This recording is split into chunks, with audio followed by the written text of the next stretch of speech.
Bienvenue chez nous pour le 43e épisode du podcast des nous.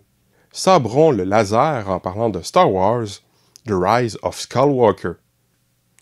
Vroom, vroom, vroom, vroom.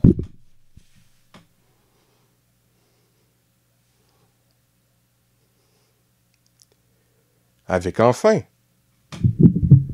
mon micro actuel.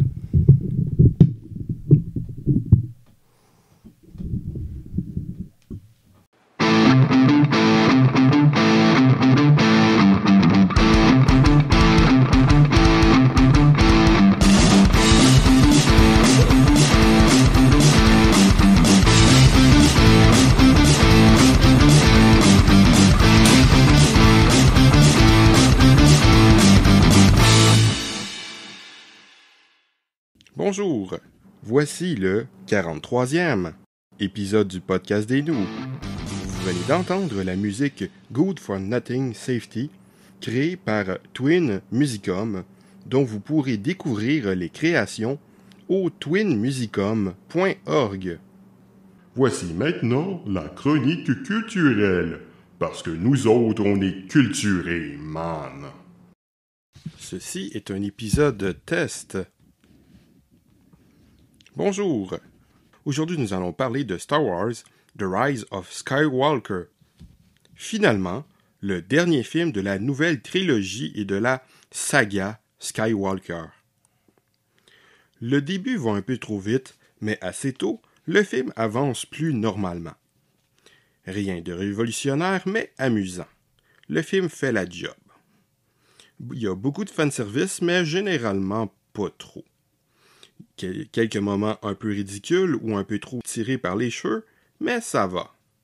Il y a pas mal de déjà-vu, et pas seulement de la série Star Wars, mais je ne m'attendais pas à quelque chose de renversant jamais vu.